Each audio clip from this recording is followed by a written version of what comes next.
Well, the weather for our Labor Day has just been absolutely amazing. We've had plenty of sunshine across much of the area. We did have some actual Lake Michigan moisture kind of bring in some of that scattered cumulus cloud activity that we saw earlier on today. We see that here on ExactTrack satellite and radar, but you can see how there's starting to be less and less cloud cover out there, and you'll definitely notice that if you look outside. That trend will continue as we get closer to sunset. Those clouds will fizzle out when we've got clear skies overhead for much of the rest of the night. And that's all thanks to an area of high pressure, sprawling area of high pressure across the Midwest that has kept really much of the eastern half of the country nice and dry with plenty of sunshine and even some fall-like temperatures across the Midwest and into the Northeast. And here we're sitting right in the 70s, a little below average, right about 5 degrees or so below average for this time of year. In fact, today is the last day with an average high of 80. So we've got kind of a sign of the times here that those average temperatures slowly starting to go down.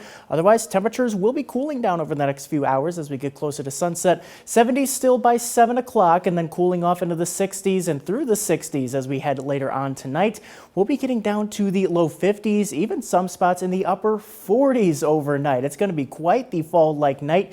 A little chilly one if you want to leave the windows open overnight for the free AC with clear skies and calm winds. But that plenty of sunshine for tomorrow will help boost our temperatures a little bit quicker as we start to get into some warmer air. Temperatures up into the middle and upper 70s, just a touch warmer from today.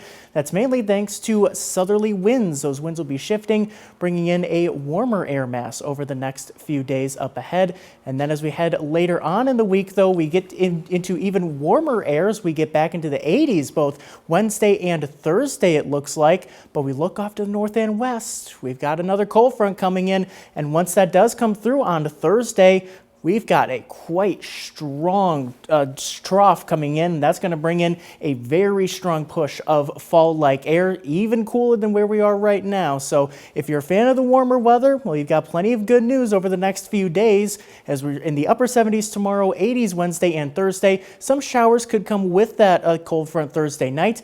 But then notice the differences. Friday back down to the 70s, and over next weekend, we could be stuck in the 60s. Definitely going to be feeling like fall. But as we look in your most accurate 10-day forecast, like many of the tastes of fall we've had so far, they don't last long. We could be back into the 80s, but notice how we do stay very dry as we get further and further into September, Dylan.